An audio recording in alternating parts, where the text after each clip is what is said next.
ನಮಸ್ಕಾರ ಸ್ನೇಹಿತರೆ, ಕಲ್ಯಾಣಿ ಹಿಡನ್ ವೈಬ್ಸ್ಗೆ ಸ್ವಾಗತ. ಮೇ 1ನೇ ತಾರೀಕು 2024 ಗುರುಗ್ರಹವು ಮೇಷರಾಶಿಯಿಂದ ವೃಷಭ ರಾಶಿಗೆ ಹೋಗುತ್ತದೆ. ಈ ಪರಿವರ್ತನೆ ಯಾವ ರಾಶಿಗೆ ಯಾವ ಫಲವನ್ನು ಕೊಡುತ್ತದೆ ಎಂದು ತಿಳಿಯೋಣ. ಇದರ ಫಲವು ಎಲ್ಲರಿಗೂ ಒಂದೇ ರೀತಿ ಇರುವುದಿಲ್ಲ. ಯಾಕೆಂದರೆ ನಿಮ್ಮ ಜಾತಕದಲ್ಲಿ ದಶೆ ಭುಕ್ತಿ ಬೇರೆ ಬೇರೆ ಇರುತ್ತದೆ. ನಿಮ್ಮ ದಶೆ ಚೆನ್ನಾಗಿದ್ದು ಗುರುಬಲವು ಇದ್ದರೆ ನಿಮ್ಮ ಜೀವನ ಸುಂದರ ಸುಖಮಯವಾಗಿರುತ್ತದೆ. ನಿಮ್ಮ ಜಾತಕದಲ್ಲಿ ದಶಾಭುಕ್ತಿ ಚೆನ್ನಾಗಿಲ್ಲದೆ ಗುರುಬಲ ಈ ವರ್ಷವಿದ್ದರೆ ನಿಮ್ಮ ಜೀವನ ಸಾಧಾರಣವಾಗಿರುವುದು. ಈ ವರ್ಷ ನಿಮಗೆ ಗುರುಬಲವೂ ಇಲ್ಲ, ನಿಮ್ಮ ದಶಾಭುಕ್ತಿಯೂ ಚೆನ್ನಾಗಿಲ್ಲ ಎಂದಾದರೆ ಸ್ವಲ್ಪ ಕಷ್ಟಕರವಾಗಿರುತ್ತದೆ. ಅದಕ್ಕೂ ಕೆಲವು ಪರಿಹಾರ ಮಾಡಿಕೊಂಡರೆ ಜೀವನವು ಸ್ವಲ್ಪ ಸುಗಮವಾಗುವುದು. ಎಲ್ಲದಕ್ಕೂ ದೇವರ ಮೇಲಿನ ಭಕ್ತಿ, ಆತ್ಮವಿಶ್ವಾಸ ಅಗತ್ಯ.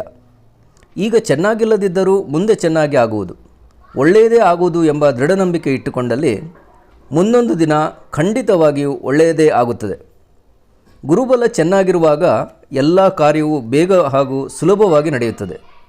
ಗುರುಬಲವಿಲ್ಲದಿದ್ದಾಗ ಪ್ರತಿಯೊಂದು ಕೆಲಸಕ್ಕೂ ಒದ್ದಾಟ, ವಿಳಂಬ, ಕಿರಿಕಿರಿ ಹಾಗೆ ಆಗುತ್ತದೆ.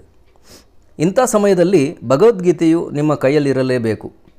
ಏನಾದರೂ ಸಮಸ್ಯೆ ಬಂದರೆ ಭಗವದ್ಗೀತೆಯ 4 ಪುಟಗಳನ್ನು ಅಥವಾ ಕನಿಷ್ಠ ಪಕ್ಷ 4 ಶ್ಲೋಕಗಳನ್ನಾದರೂ ಓದಿ.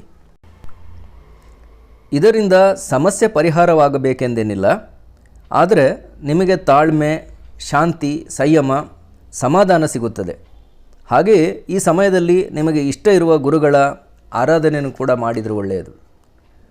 ಗುರುಗಳಾದ ರಾಘವೇಂದ್ರ ಸ್ವಾಮಿಗಳು, ಸಾಯಿಬಾಬರು, ವೇದವ್ಯಾಸರು, ಶಂಕರಾಚಾರ್ಯರು, ದತ್ತಾತ್ರೇಯರು, ಶ್ರೀರಾಮಕೃಷ್ಣ ಪರಮಹಂಸರು ಇಂತಹ ಗುರುಗಳ ಆರಾಧನೆಯಿಂದ ಜೀವನದಲ್ಲಿ ಬೆಳಕನ್ನು ಕಾಣುವಿರಿ.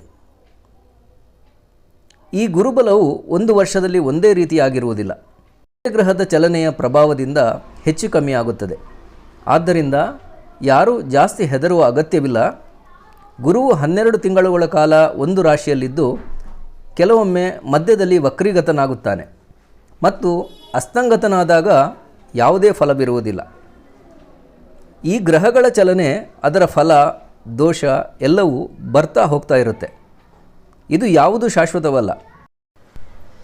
ಬೇಸಿಗೆಗಾಲ, ಚಳಿಗಾಲ, ಮಳೆಗಾಲ ಬಂದಂತೆ ಸುಖ ದುಃಖ, ಕಷ್ಟ ಸುಖ ಇದ್ದೇ ಇರುತ್ತದೆ, ಬರುತ್ತವೆ ಹೋಗುತ್ತವೆ. ಈ ಎಲ್ಲ ಸಮಯದಲ್ಲಿ ನಾವು ಎಲ್ಲೂ ಎಡವದೆ, ತಪ್ಪು ಮಾಡದೆ, ಸಂಯಮ ಕಳಕೊಳ್ಳದೆ, ಧೈರ್ಯಗೆಡದೆ ಸಮಾನ ಮನಸ್ಥಿತಿಯಲ್ಲಿದ್ದರೆ ಗೆದ್ದಂತೆ.